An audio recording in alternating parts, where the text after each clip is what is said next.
So, like, what's up with this torch? What is it all about? Yeah, I don't know. You know, I like the Jamaicans just coming and taking shit over. Well, I like athletes. I like the Olympics. I don't know why everyone's amped. Yeah, I don't even know. I don't know. We should find out, though. Who's there standing? Standing wolf! What the fuck? What is that? Come on. So what were some of your questions that you just had? The Olympics. I like it when they're ready. Why is everyone so mad about the torch going through? Well, I can tell you right now, if you want to spend a few minutes and listen. Yeah. Because in our community, the Ongwen community, we made a declaration, and it's pretty much a statement to answer what you just asked. Why is everyone so upset with the torch? Being Ongwen people of the Grand River Territory, we strive to uphold our responsibilities as stewards of the land and to the coming phases. In accordance with our responsibility, we declare that this land is not conquered and we are not Canadian. Our ancestors have fought 500 years to ensure this. Therefore, asserting our sovereignty, we declare that Canada and their Six Nations Band Council has no authority over our territory. This authority rests with the Ongwen people. On August 20th, at a Six Nations Park and Recreation Department-led community meeting, Ongwen President reached a consensus that the torch was not welcome to our territory. Canada has ignored the voice of the Ongwen, but this decision has not been forgotten. As supporters of the people and respect to all of our relatives, we hereby affirm our peaceful opposition to the entry and progression of the 2010 Olympic torch into and through our territory. In accordance with the Two-Roll Wampum Treaty, we further invite any progression of the torch to proceed around the boundaries of the heart of our Grand River Territory. The 2010 Olympics and torch relay do not reflect the principles of the Great Law of Peace, a law that prioritizes life and land. We honor our Mother Earth because she gives us life and we are bound to sustaining that life cycle. Due to the corporate and state-led destruction of indigenous lands and life, we acknowledge the impacts the 2010 Olympics are having on the Ongwen peoples. We honor the call for solidarity with these Ongwen peoples of the territories affected by the Olympics and the destructive legacy of Manifest Destiny. This is not an attack on athleticism or sports. We feel that our legacy of athleticism is not being honored, a legacy which has been rooted in our traditions and spirituality for a time immemorial. Ongwen participation in the Olympic torch relay affirms Canada's attempt to hide the negative image they have in the international arena for their treatment of the Ongwen peoples. This has been proven in Canada's refusal to sign the UN Declaration of the Rights of Indigenous Peoples, refusal to uphold our treaties, including the Two-Roll Wampum, ongoing land claims, the effects of the residential school legacy, and the continuing issues of violence against our women and children.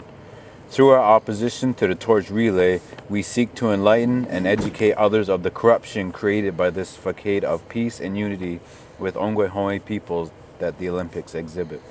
We recognize that the benefit of any participation in these Olympics is temporary, however, the impacts will be long-lasting and destructive. In the spirit of peace and in honor of our coming faces. Thank you. I didn't even know Canada didn't sign the UN Declaration. I want to tell you guys something that happened out west with, well, it's happening to a lot of people, but someone specifically I want to talk about is Hey Nahani.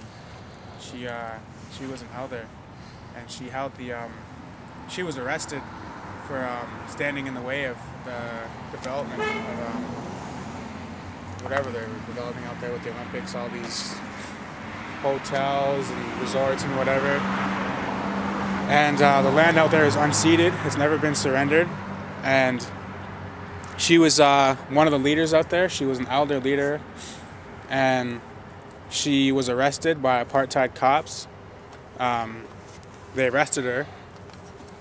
I don't know why. They have no jurisdiction there. And that's under the proclamation of 1782. Something, I don't know. It's a proclamation. And it states that no treaty, no jurisdiction. So basically, if there's no treaty, they don't have any jurisdiction, which that's what's going on there, right? There's no jurisdiction for any cops to be on there. They don't have any right to be building land on there. And yeah, so she was arrested, and she's 73 years old. And she was sentenced to 2 weeks in prison and to a men's prison. And when they arrested her, she was sick. She had the flu and pneumonia, and I'm going to assume, a safe assumption, that they didn't bother to take care of her while she was in there. She served 11 days of the 14, and then when she got out after 11 days, 3 days after she was released, she died. So it's quite clear that they're making, that was a scare tactic. Like, you know, that's just something that just blows your mind, right? Like, who's going to put an elder lady like that in jail, into a men's prison? When was that? When did that happen? I don't even know, like a couple years ago, a few years ago. So, yeah, so those are some of the things that are happening out there. Like that right there, just, you know, that's just, how can you support the torch? How can you support the Olympics? Like, everybody has, you know, a grandma, you know, whatever, and, you know, we're all supposed to protect our women, not jail them and into men's prisons. Like, it's just, I don't support that, and I question anyone who does support that, and I want to hear why they support that. That would be a slap in her face to support the torch after her activism. Well, we support you guys. Come on up here. We support you guys. Yeah. One big family. We're all Ongwehoes.